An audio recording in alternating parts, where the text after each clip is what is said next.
खबरों के निष्पक्ष विश्लेषण के लिए सब्सक्राइब करें Jantantra TV and press the bell icon. Never miss any update.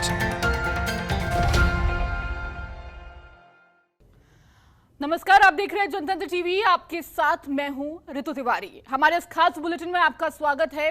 ये खास इसलिए है क्योंकि हमारे साथ देश भर के रिपोर्टर्स जुड़ेंगे जो अपने अपने राज्य के बारे में हर बड़ी खबर से रूबरू कराएंगे। पूरे दिन क्या कुछ हुआ, किस बड़ी खबर पर आज हमारी नजर रहेगी, चाहे वो राजनीति जगत की खबर हो, क्राइम की खबर हो या कोई अन्य खबर हो, आपके तक हमारे रिपोर्टर्स इन तमाम खबरों को लेकर हमसे चर्चा करेंगे। साथ ही साथ राज्य में मौजूदा हालात के बारे में भी आपसे रूबरू कराएंगे। तो चलिए सीधे आपको रिपोर्टर्स के पास लिए चलते हैं। हमारे साथ छत्तीसगढ़ से मनमोहन मौजूद है जो आपको अपने राज्य की खबर के बारे में रूबरू कराएंगे। साथ ही साथ बिहार से रेजिडेंट एडिटर श्रीकांत प्रत्यूष मौजूद है। साथ ही साथ दिल्ली से बात करें तो अनीशा दीक्षित मौजूद है और राजस्थान जयपुर से अरविंद पलावत हमारे साथ मौजूद है। राजस्थान की सबसे पहले बात करेंगे। राजस्थान में अन्नपूर्णा की जगह अब इंदिरा रसोई योजना नाम होगा, जिसको लेकर बीजेपी हमलावर हो सकती है। वही लॉकडाउन अवधि की फीस मांग रहे स्कूल प्रशासन के खिलाफ अभिभावक प्रदर्शन कर रहे हैं। वही कोरोना को लेकर जागरूक करने के लिए जन जागरूकता अभियान चल रहा है। तो कोरोना के 24 घंटे में 300 से ज्यादा मामले भी सामने आए हैं। तो सीधे आपको राजस्थान लिए चलते हैं और अपने रिपोर्टर्स से जानते हैं कि आज के दिन क्या कुछ खास रहने वाला है। अरविंद, आज के दिन किन बड़ी खबरों पर हमारी नजर रहेगी और कौन कौन सी खबरें आज दिन भर राजस्थान को प्रभावित करने वाली हैं? देखिए, सबसे जो अहम खबर है वो है कि जो भारतीय जनता पार्टी ने की जब सरकार थी 2019 में, तो उस वक्त उन्होंने राजस्थान में अन्नपूर्णा रसोई योजना की शुरुआत की थी। लेकिन जब कांग्रेस की यहाँ गवर्नमेंट बनी तो उसके बाद में ये जो योजना है इसमें सबसे पहले तो जो व्हीकल का जो रंग था उसको चेंज किया गया, क्योंकि वो केसरिया रंग था तो बीजेपी का प्रतीक माना जाता है। ऐसे स्थिति में कांग्रेस गवर्नमेंट आई तो उस रंग को बदला गया और उसके बाद में अब जो ये योजना है इसकी जगह इंदिरा रसोई योजना जो है वो यहाँ पर शुरू की जाएगी। तो मुख्यमंत्री अशोक गहलोत ने कल वीडियो कॉन्फ्रेंसिंग में इस बात के निर्देश दिए थे। तो अब भारतीय जनता पार्टी इस मामले पर हमलावर हो सकती है, क्योंकि वे लगातार ये आरोप लगा रहे हैं कि मुख्यमंत्री अशोक गहलोत जो है आलाकमान को खुश करने के लिए इस तरह की योजनाएं हैं वो शुरू करते हैं, जबकि अन्नपूर्णा रसोई योजना ठीक वैसी ही योजना होगी जिस तरह की इंदिरा रसोई योजना, क्योंकि 5 रुपए में नाश्ता और 8 रुपए में जो खाना, ये अन्नपूर्णा रसोई योजना जो बीजेपी गवर्नमेंट की ओर से शुरू की गई थी उसमें ये सब चीजें थी और ऐसी ही ये योजना इंदिरा रसोई योजना में हो सकती है। लेकिन जिस तरह से नाम बदला गया है उसको लेकर कहीं ना कहीं भारतीय जनता पार्टी अब इस मामले में पूरी तरह से जो राजस्थान गवर्नमेंट है, कांग्रेस की सरकार, उस पर हमलावर यहाँ पर हो सकती है, क्योंकि वे लगातार आरोप लगा रहे हैं कि मुख्यमंत्री अशोक गहलोत कांग्रेस आलाकमान को खुश करने के लिए इस तरह के जो फैसले हैं वो लगातार कर रहे हैं और इनसे जनता से जो है इनका कोई सरोकार नहीं दिखता है। तो वहीं यदि बात करें लॉकडाउन के दौरान कई स्कूल्स जो थी वो बच्चों की जो फीस है वो लेने के लिए पेरेंट्स के पास लगातार मैसेज कर रही है। पेरेंट्स पर दबाव बनाया जा रहा है कि वे बच्चों की फीस जमा कराएं। तो ऐसी स्थिति में जो शहर की जो नामचीन स्कूल्स हैं वहाँ पर पेरेंट्स लगातार विरोध प्रदर्शन कर रहे हैं। तो पेरेंट्स का ये कहना है कि इस अवधि के दौरान जब बच्चे स्कूल में नहीं आए, जब बच्चों की पढ़ाई नहीं हुई, तो फीस किस तरह की। वहीं काफ़ी ऐसे स्कूल्स भी हैं जिन्होंने जो फीस है वो माफ़ कर दी है। 3 महीने की जो फीस है उसको कई स्कूल्स ऐसी हैं जिन्होंने माफ़ कर दिया और कई बड़े स्कूल हैं जहाँ पर 1.5 करोड़ रुपए तक की जो फीस है उसको भी माफ़ किया गया है। राजधानी जयपुर और राजस्थान के जो अनेक जो जिले हैं वहाँ पर इस तरह की स्कूल्स भी हैं। लेकिन जो स्कूल्स फीस माफ़ नहीं कर रही है वहाँ पर लगातार ऐसे विरोध प्रदर्शन है, उग्र विरोध प्रदर्शन वो यहाँ पर देखने को मिल रहे हैं और लगातार पेरेंट्स की यह मांग है कि जो स्कूल प्रशासन है वो फीस को माफ करे। तो दूसरी ओर कोरोना का जो कहर है वो राजस्थान में लगातार बढ़ रहा है और कोरोना के मामले लगातार यहाँ पर सामने आ रहे हैं। और अब तक जो कोरोना के हैं राजस्थान में कल की यदि बात करें बीते 24 घंटे में तो 302 मामले यहाँ पर सामने आए और उसके साथ ही जो संख्या बढ़कर है वो 15,232 यहाँ पर हो चुकी है। हालांकि एक राहत की बात है कि राजस्थान की जो रिकवरी रेट है वो करीब 78% यहाँ पर हो चुकी है और ऐसी स्थिति में अब 2,966 जो एक्टिव केसेज हैं वो यहाँ पर अब बचे हैं। तो ये एक राहत की बात है, लेकिन लगातार जो आंकड़ा है मौत का वो यहाँ पर बढ़ रहा है और कल भी जो बीते 24 घंटे हैं उसमें 7 लोगों की यहाँ पर मौत हुई है। 356 लोगों की राजस्थान में अब तक जो है कोरोना से मौत हो चुकी है। और राजस्थान में जो सैंपल्स की बात की जाए, यदि आरटीपीसीआर टेस्ट की बात की जाए तो बड़ी संख्या में जो आरटीपीसीआर टेस्ट है वो यहाँ पर हुए हैं और 7 लाख से ज़्यादा आरटीपीसीआर टेस्ट यहाँ पर हो चुके हैं। इनमें से 6,91,000 से ज़्यादा जो सैंपल्स है वो नेगेटिव आए हैं, जबकि 15,235 जो सैंपल्स हैं उनकी रिपोर्ट पॉजिटिव हुई, जबकि 2,853 जो रिपोर्ट्स हैं वो आना यहाँ पर बाकी है। और यदि राजस्थान की बात करें तो देखिए राजस्थान में जो बड़ा जो आंकड़ा वो सामने आया वो माइग्रेंट्स के कारण है, चाहे माइग्रेंट लेबर हो चाहे माइग्रेंट राजस्थानीज हो।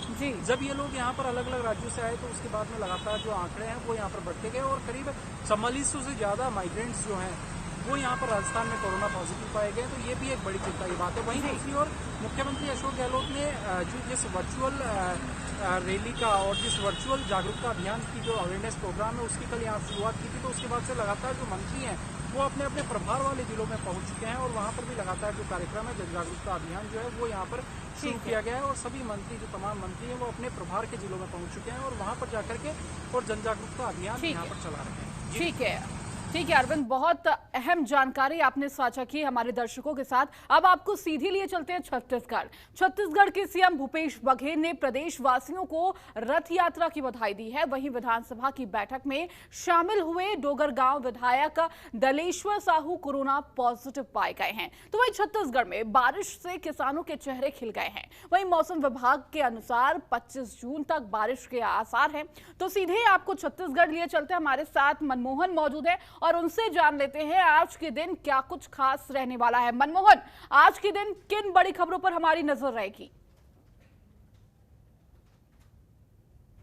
देखिए रितु, सबसे पहले तो हम कोरोना के मामले की ही बात करें तो छत्तीसगढ़ में कोरोना का ग्राफ दिनों दिन बढ़ रहा है और अब तक जो कोरोना का मामला है वो काफी बढ़ने के साथ ही मैं बता दूं कि छत्तीसगढ़ के जो विधायक हैं, डोंगरगांव के जो विधायक हैं वो कल विधानसभा में पॉजिटिव पाए गए हैं। तो यहाँ पर खलबली सी मच गई और पूरे जो जितने भी विधायक उनके संपर्क में थे सभी को यहाँ पर क्वारंटीन किया गया है। बता दूं कि छत्तीसगढ़ में जिस तरीके से लगातार कोरोना के मरीजों की संख्या बढ़ रही है और यहाँ पर जो कोरोना के मरीजों की संख्या 2300 के पार हो गई है, तो एक सबसे बड़ी चिंता का विषय है। इसके साथ बता दूं कि जो विधायक है दलेश्वर साहू वो यहाँ पर पॉजिटिव पाए गए, तो इनके साथ जितने भी विधायक संपर्क में थे उन सभी विधायकों को क्वारंटीन किया गया है। साथ ही पूरे विधानसभा को यहाँ पर सैनिटाइज किया गया। बता दूं कि जो विधायक हैं दलेश्वर साहू वो राजनांदगांव जिले के डोंगरगांव क्षेत्र से आते हैं और उन्हें कल पॉजिटिव पाया गया, जिसके बाद आनंद फानन में पूरे विधानसभा को सैनिटाइजर किया गया। इसके बाद बता दूं कि छत्तीसगढ़ के सीएम भूपेश बघेल प्रदेशवासियों को रथ यात्रा का शुभकामना दिया है और वो प्रदेश में सुख समृद्धि की कामना की है। हालांकि प्रदेश में रथ यात्रा का पर्व आयोजित नहीं होगी, लेकिन क्षेत्रवासियों को उन्होंने शुभकामनाएं दी है। इसके साथ बता दूं कि छत्तीसगढ़ में जिस तरीके से 2 दिनों से लगातार मूसलाधार बारिश हुई है, तो यह मूसलाधार बारिश के कारण किसानों के चेहरे खिले हैं। साथ ही जो अंदरूनी क्षेत्र है, अंदरूनी क्षेत्र के अनेकों दर्जनों गांव अब भी जिला मुख्यालय के संपर्क में टूट गए हैं। बता दूं कि यह जो बारिश का मौसम है, यह मौसम विभाग के अनुसार यह जो बारिश का मौसम है, यह जो स्थिति है यह 25 तारीख तक बनी रहेगी, यह आसार लगाए जा रहे हैं वैज्ञानिकों के जरिए। लेकिन बता दूं कि जिस तरीके से मूसलाधार बारिश हुई है, या मूसलाधार बारिश में किसानों के चेहरे तो खिले हैं, लेकिन जो अन्य जो जनजीवन है वो काफी प्रभावित हुआ है। इसके साथ बता दूं कि छत्तीसगढ़ में बीते 2-3 दिनों से नगर निगम एवं जो नगर मंडल के जो ये होने थे, नियुक्तियां होनी थी निगम मंडल के, वो नियुक्तियां जल्द होने वाली हैं। और सबसे अहम जानकारी बता दूं कि कुछ विधायक है जो सबसे सीनियर विधायक हैं, उन विधायकों का भी नाम आ रहा है। जिस तरीके से पूर्व पंचायत मंत्री अमितेश शुक्ल और धनेन्द्र साहू, सत्यनारायण शर्मा, इन जो बड़े विधायकों के जो एकदम सीनियर हैं उन विधायकों के नाम प्रमुखता से आ रहे हैं। लेकिन मैं बता दूं कि जो पूर्व पंचायत मंत्री है, प्रथम पंचायत मंत्री है अमितेश शुक्ला, वो निगम मंडल में जाने को कतई तैयार नहीं है। उनका मानना है कि वो पूर्व में पंचायत मंत्री रह चुके हैं, तो वर्तमान में अगर उन्हें निगम मंडल में जगह मिलेगी तो उनका डिमोशन होगा। वो कतई निगम मंडल में जगह में शामिल नहीं होना चाहते। और वर्तमान में बता दूं कि जो छत्तीसगढ़ के सबसे सीनियर नेता हैं मोतीलाल वोरा, उनके सुपुत्र अरुण वोरा, उनका भी नाम आ रहा है। लेकिन जिस तरीके से प्रदेश में राजनीति चल रही है, निगम मंडल में जिस तरीके से जगह मिलने है, क्योंकि 15 साल वनवास के बाद छत्तीसगढ़ में कांग्रेसियों का यहाँ पर एक आस है कि उन्हें भी निगम मंडल में जगह मिले। लेकिन जिस तरीके से यहाँ पर बड़े बड़े विधायकों का भी नाम आ रहा है, तो जो कार्यकर्ता हैं, जो जमीनी स्तर से जुड़े कार्यकर्ता हैं, उन्हें किस तरीके से यहाँ पर पार्टी खुश करती है, उन्हें किस तरीके से लाल बत्ती देती है, यह तो आने वाला वक्त बताएगा। लेकिन मैं बता दूं कि जो सीनियर विधायक हैं उन्हें खुश करने में वर्तमान जो पार्टी है जुटा है। इसके साथ बता दूं कि छत्तीसगढ़ में वर्तमान में जो हालात दिख रहे हैं, उस हालात के अनुसार बताया यह जा रहा है कि छत्तीसगढ़ में जो सीनियर विधायक हैं उन्हें खुश करने का यहाँ पर प्रयास किया जा रहा है। ठीक है मनमोहन, तो तमाम छत्तीसगढ़ के जहां एक तरफ बारिश हो रही है इससे किसान खुश हैं, तो वहीं लगातार एक तरफ राजनीति भी गर्माती हुई नजर आ रही है। फिलहाल इसी बीच रुकेंगे एक छोटे से ब्रेक के लिए, जल्द हाजिर होंगे। और ब्रेक के बाद एक बार फिर से आपका स्वागत है। तो राजस्थान और छत्तीसगढ़ के बारे में आपको बताया कि क्या कुछ बड़ी खबरें रहने वाली हैं। अब आपको सीधे लिए चलते हैं बिहार में जहां राजनीति गरमाई हुई है। लगातार चुनाव जितना पास आता जा रहा है उतनी राजनीति में हलचल भी देखने को मिल रही है। सीधे हम अपने रेजिडेंट एडिटर श्रीकांत प्रत्यूष के पास सीधे आपको लिए चलते हैं और उनसे जानते हैं, श्रीकांत, इस वक्त आज के दिन के लिए बिहार में क्या कुछ बड़ी अहम खबर रहने वाली है, क्या कुछ महत्वपूर्ण खबरों पर हमारी नजर रहेगी?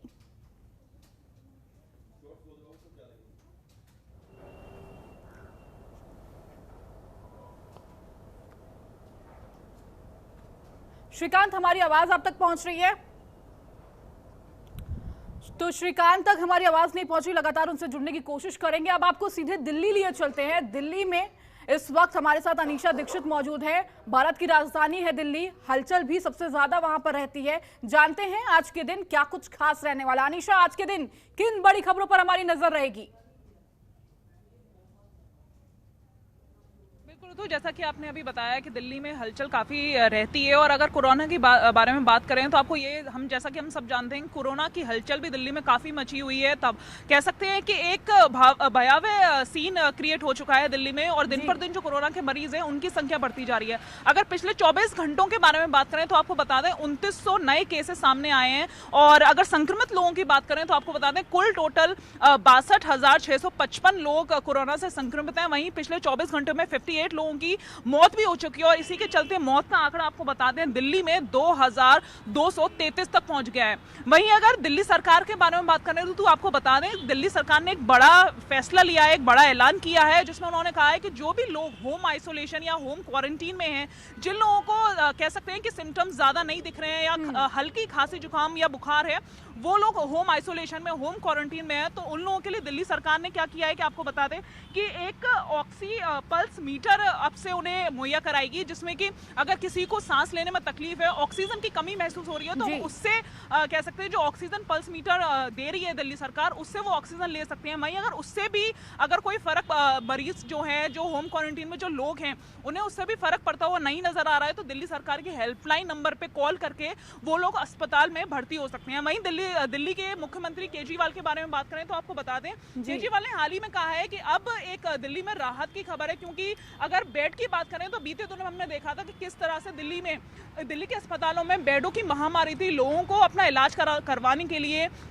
भर्ती होने के लिए अस्पताल में बेड नहीं मिल रहे थे, तो उनका साफ तौर पे कहना है कि अब दिल्ली में 7000 बेड बिल्कुल खाली हैं। अगर किसी को कोई भी सिम्टम या कोई परेशानी होती है तो आराम से अस्पताल में भर्ती हो सकता है। वहीं उनका ये भी कहना है कि हर रोज दिल्ली में 18,000 टेस्टिंग की जा रही है कोरोना की, यानी कि जिसको भी अगर कोई डाउट है, किसी को भी अगर कोई सिम्टम है तो आराम से अपनी टेस्टिंग करा सकता है। वहीं उन्होंने ये भी कहा कि पिछले दिनों से अगर बात करें तो 3 गुना टेस्टिंग ज्यादा हो रही है दिल्ली में, तो यानी कि कहीं ना कहीं दिल्ली सरकार की हर कोशिश की जा रही है कि लोगों को कोरोना से बचाया जा सके। और जो भी बीते दिनों हमने देखा था कि काफी उतार चढ़ाव लोगों की जिंदगी में आए थे कोरोना को लेके, तो वही एक कोशिश है कि जल्द से जल्द लोगों को कोरोना से बचाया जा सके। वहीं अगर दिल्ली में अगर दूसरी खबर के बारे में बात करें तो आपको बता दें कि एक बार फिर से दिल्ली में पेट्रोल और डीजल के दामों में बढ़ोतरी देखी गई है। वहीं अगर पेट्रोल की बात करें तो आपको बता दें 33 पैसे से बढ़कर पेट्रोल के जो रेट है अब 79.56 प्रति लीटर हो गए हैं। और वहीं अगर डीजल के बारे में बात करें तो आपको बताते हैं 58 पैसे से बढ़कर 78.78 प्रति लीटर हो गई, यानी कि एक बार फिर से कह सकते हैं कि महंगाई का दर शुरू हो चुका है। जो पेट्रोल डीजल के दिल्ली में दाम है उसमें बढ़ोतरी देखी गई है, जिसमें अगर आम जनता की बात करें तो उसकी जेब पे काफी असर पड़ता हुआ नजर आ रहा है। ठीक है अनीशा, तो लगातार दिल्ली में इस वक्त पेट्रोल के दाम बढ़े हैं, लेकिन देश में भी पेट्रोल के दाम बढ़ते हुए नजर आए हैं। अब आपको सीधे बिहार लिए चलते हैं। बिहार की राजनीति के बारे में आपको बताया, जिस तरीके से चुनाव नजदीक आ रहे हैं, है, राजनीति भी बढ़ती जा रही है, हलचल तेज हो रही है। सीधे श्रीकांत प्रत्युष से ही जान लेते हैं कि इस वक्त आज के दिन बिहार के लिए कितनी अहम खबरें रहने वाली हैं, किन खबरों पर हमारी नजर रहेगी। श्रीकांत। देखिए, राजनीति की बात करने से पहले कोरोना अपडेट दे देता हूं संक्षिप्त में। 228 नए केस मामले सामने आए हैं सोमवार को, और जो कोरोना संक्रमित मरीज हैं उनकी संख्या बढ़कर करीब हो गई है 8000 के आसपास। 55 कोरोना पॉजिटिव मरीजों की मौत हो चुकी है। कल एक कोरोना पॉजिटिव मरीज ने पटना एम्स अस्पताल में डिप्रेशन में आकर आत्महत्या कर ली थी, उसको लेकर खलबली मची है। दरभंगा जिले में एक विधायक भी कोरोना पॉजिटिव आए हैं, और पटना नगर निगम के डिप्टी मेयर कोरोना पॉजिटिव आए हैं, और उसके बाद से पूरे नगर निगम के अधिकारियों को क्वारंटाइन कर दिया गया है, होम क्वारंटाइन कर दिया गया है। और पालीगंज से बड़ी खबर आ रही है, जहां पर एक बारात गई थी और उसमें से 15 बाराती कोरोना पॉजिटिव निकले हैं, और दूल्हे की मौत सुहाग रात के दूसरे दिन हो गई है, कोरोना पॉजिटिव था वो जी। तो ये बहुत ही दिल दहला देने वाला मामला है, और कोरोना का संक्रमण बहुत तेज रफ्तार से बढ़ रहा है, मौतों की संख्या लगातार बढ़ रही है, और सरकार के हाथ पांव फूल रहे हैं। तो सरकार ने कल मुख्यमंत्री ने बैठक की स्वास्थ्य विभाग के साथ, और वेंटिलेटर की ज़्यादा से ज़्यादा व्यवस्था करने पर जोर दिया, ज़्यादा से ज़्यादा बेड बढ़ाए जाने पर जोर दिया, क्योंकि उनको अंदाज़ा है कि अब बिहार में कोरोना का संक्रमण बहुत तेज रफ्तार से बढ़ रहा है, और अस्पतालों के सामने बहुत बड़ी चुनौती आने वाली है। लेकिन एक राहत वाली बात है कि ठीक होने वाले मरीजों की संख्या भी 70-75% है। तो जितने संक्रमित हो रहे हैं उससे ज़्यादा ठीक हो रहे हैं, ये भी राहत वाली खबर है। दूसरी खबर है, आपने कहा कि राजनीति पर, तो बिहार में तो चुनाव है तो राजनीति होगी, और महागठबंधन के बारे में चर्चा कर रहे हैं कि महागठबंधन में लालू यादव ने जीतन राम मांझी को सेट कर दिया है। मुकेश सहनी, जीतन राम मांझी, उपेंद्र कुशवाहा मिलकर लालू यादव की पार्टी आरजेडी पर दबाव बना रहे थे जी। अब उस एकता को लालू यादव ने तोड़ दिया है। जीतन राम मांझी अलग थलग पड़ गए हैं, मुकेश सहनी लालू यादव के साथ खड़े हो गए हैं, और उपेंद्र कुशवाहा कांग्रेस के पीछे पीछे घूम रहे हैं जी। कांग्रेस पार्टी ने दिल्ली में आज बैठक के लिए बुलाया है सभी घटक दलों के नेताओं को, और खबर है कि जीतन राम मांझी ने जाने से मना कर दिया है। सन ऑफ मलाह मुकेश सहनी भी टाल रहे हैं, तो शायद ये नहीं जाएं, क्योंकि इनका कहना है कि जब सब कुछ तय करेंगे लालू यादव तो कांग्रेस से बात करने की कोई जरूरत नहीं है। पहले ये तीनों नेता एकजुट होकर के, गुलबंद होकर के कांग्रेस से आग्रह कर रहे थे कि आप लीड करिए, लेकिन कांग्रेस पार्टी आगे नहीं आई, इनके साथ खड़ी नहीं हुई। अब जब लालू यादव ने सेट कर दिया है मुकेश सहनी को, तो कह रहे हैं कि लालू जी जो कहेंगे वही होगा, और कहा जा रहा है कि मुकेश सहनी को डिप्टी सीएम का पद मिल सकता है, ये आश्वासन मिला है, और इसी शर्त पर वो तैयार हुए हैं जी। दूसरी बड़ी खबर ये है कि लगातार तेजस्वी यादव सरकार की घेराबंदी करने की कोशिश कर रहे हैं शेड्यूल कास्ट शेड्यूल ट्राइब के आरक्षण को लेकर। कल भी उन्होंने शेड्यूल कास्ट शेड्यूल ट्राइब के विधायकों की बैठक की थी अपने आवास पर, और कहा कि शेड्यूल कास्ट शेड्यूल ट्राइब आरक्षण के साथ छेड़छाड़ बर्दाश्त नहीं की जाएगी। जीतन राम मांझी का आरोप है कि उन्होंने मोर्चा बनाया है शेड्यूल कास्ट शेड्यूल ट्राइब, वो उसी तबके से आते हैं, उसमें सारे दलों के शेड्यूल कास्ट शेड्यूल ट्राइब के विधायक नेता शामिल हैं, लेकिन तेजस्वी यादव ने इस एकता को तोड़ने की कोशिश की है, और उन्होंने अलग से शेड्यूल कास्ट शेड्यूल ट्राइब आरक्षण को लेकर मोर्चा खोल दिया है। तो आरक्षण को तेजस्वी यादव एक बार फिर से बड़ा चुनावी मुद्दा बनाना चाहते हैं, क्योंकि पिछले चुनाव में भागवत के एक बयान को लेकर, आरक्षण पर दिए गए एक बयान को लेकर लालू यादव ने एनडीए की घेराबंदी कर दी थी, और जबरदस्त सफलता मिली थी। तो तेजस्वी यादव को उम्मीद है कि इस बार भी आरक्षण चुनाव का बड़ा मुद्दा हो सकता है। और दूसरे मुद्दे तो हैं ही, प्रवासी मजदूरों की समस्याएं, रोजगार, ढेर सारी समस्याएं हैं जिसको लेकर तेजस्वी यादव सरकार की घेराबंदी में जुटे हुए हैं, और बीजेपी लगातार डिजिटल रैली में जुटी हुई है। उसके तमाम नेता लगातार डिजिटल रैली कर रहे हैं, विधानसभा वाइज जो डिजिटल रैली कर रहे हैं, और लाखों लोगों को जोड़ रहे हैं उस रैली से जी। तो तेजस्वी यादव इसमें कहीं ना कहीं पिछड़ते नजर आ रहे हैं, और चुनाव के लिए अभी तक तैयार दिख नहीं रहे हैं जी श्रीकांत। तो लगातार बिहार में राजनीति जरूर गरमाई हुई है। एक तरफ विपक्ष लगातार कोशिश कर रहा है कि अपने पॉइंट बढ़ाए और मुद्दे उठाए, तो वहीं एक दूसरी तरफ जो सरकार है वो लगातार डिजिटल रैली के थ्रू, बीजेपी डिजिटल रैली के थ्रू लोगों से जुड़ने की कोशिश कर रही है। तो तमाम रिपोर्टर्स के जरिए हर राज्यभर से आपको रूबरू कराया, क्या कुछ बड़ी खबरें हैं उनसे रूबरू कराया। आप सभी का बहुत बहुत शुक्रिया, और फिलहाल रिपोर्टर्स लाइव में इतना ही। बने रहिए जनतंत्र टीवी के साथ। खबरों के निष्पक्ष विश्लेषण के लिए सब्सक्राइब करें Jantantra TV and press the bell icon. Never miss any update.